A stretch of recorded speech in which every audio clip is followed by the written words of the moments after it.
Hi, my name is Melissa Borja, and this is my presentation on multiple sclerosis. Overview and history. Multiple sclerosis is a chronic autoimmune disorder characterized by the immune system attacking the protective covering of nerve fibers called myelin in the central nervous system. It is the second most incapacitating neurologic condition affecting young adults. The exact causes of the autoimmune reaction that prompts the body's immune system to target myelin remain unidentified. MS is also a lifelong condition. There are three types of multiple sclerosis. The first one is relapsing remitting multiple sclerosis. It is characterized as the fluctuating course of relapses with associated neurologic deficits, followed by periods of partial or total recovery after relapse. The next one is secondary progressive multiple sclerosis that is characterized as the cessation of fluctuations with slow deterioration. The last one is primary progressive multiple sclerosis, and that is characterized as the deterioration from beginning. History of multiple sclerosis, it started in the 1300s. In 1868, Jean-Martin Charcot gave the name to multiple sclerosis. In 1951, cortisone was the first medication used to treat MS relapses. And present day, more than 20 brand names and generic medications are now approved to treat MS. Etiology. So causes for MS are not entirely known. Some causes that may increase the risk of developing MS are genetic factors, environmental factors, such as viral infections, decreased vitamin D, smoking, or geographical location, the immune system dysfunction. So since it's an autoimmune disease, the immune system mistakenly attacked its own tissues. Damage results in inflammation, demyelination, and disruption of nerve signaling. Unknown triggers are also a risk. So specific triggers that cause multiple sclerosis remain unknown, and research is still going on for MS. Diagnosis. There's no definitive lab test for identifying MS. It's based on the individual's clinical history, manifestations, and result of a full neurologic exam. Tests that may be performed in identifying MS are MRI, evoked potential, and spinal tap. For a neurologic exam, it involves a set of tests that check out how well your brain and nerves are working.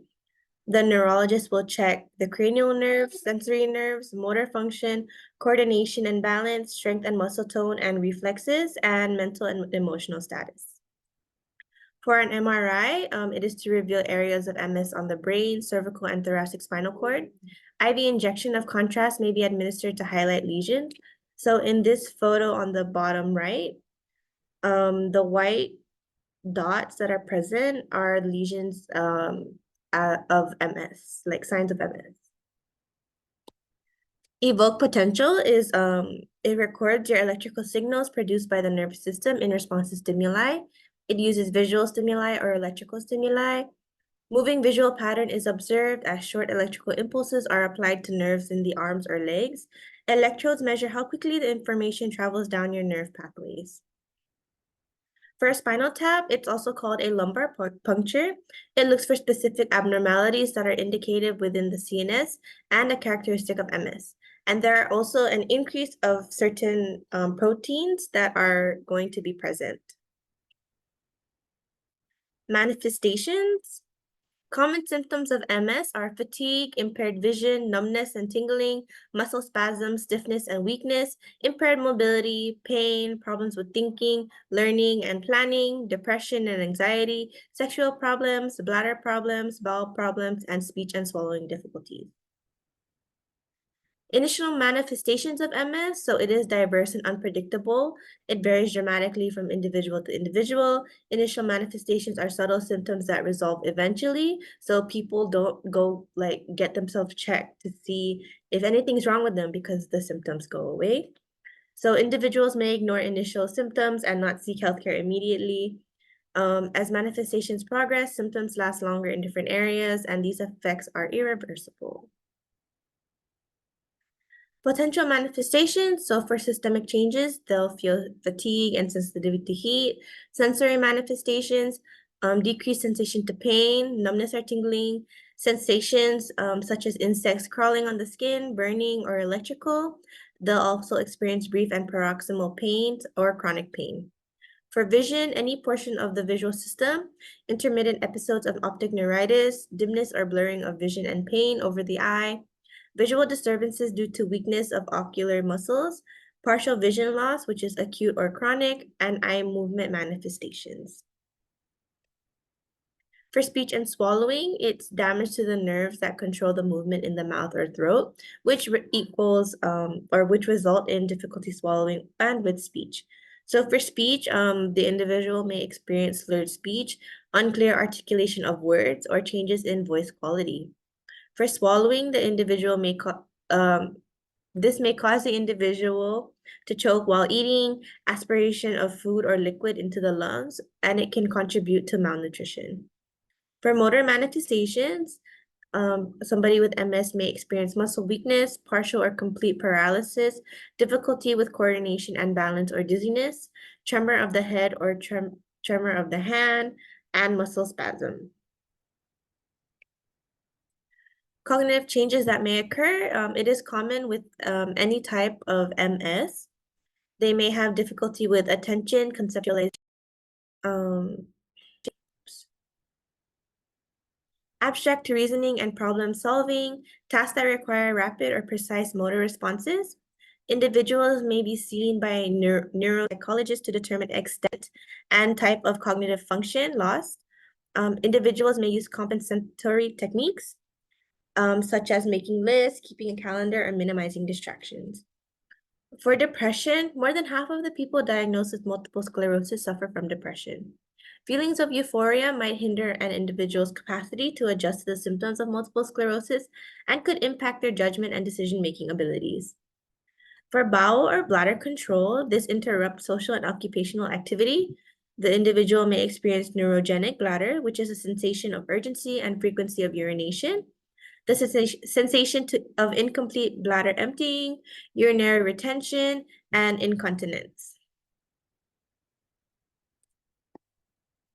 Lastly, sexual function. So it's the alteration in sexual function may be a direct result of nerve damage from myelin destruction and associated scarring. Contributing factors may include psychological issues, altered self-image, anxiety. Erectile dysfunction is frequent in men with MS. Men and women experience loss of libido. Women may experience decreased vaginal lubrication and painful intercourse. However, women with MS may still be able to get pregnant and carry to full term. For fatigue, severe fatigue that may be hard to deal with while experiencing other manifestations, fatigue is often related to MS itself. Fatigue can be managed with pharmacological and non-pharmacological means. So for treatment, there is no cure for MS. Symptoms may be relieved. Treatments are done to delay progression of the disease, manage chronic symptoms, and treat acute exacerbations. There's pharmacological therapy and non-pharmacological therapy. For pharmacological therapy, there's disease-modifying therapies. These reduce frequency of relapse, the duration of relapse, and the number and size of plaques observed on MRI in relapsing remitting MS. These therapies are not effective in primary progressive MS.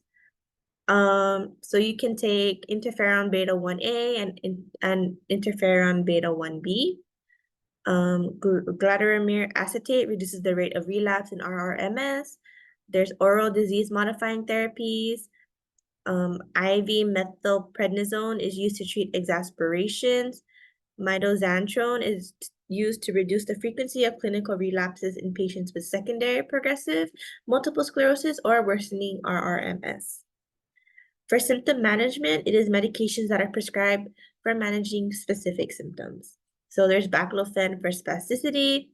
Benzodiazepines, tizanidine, and dantrolene are also used for spasticity and to improve motor function.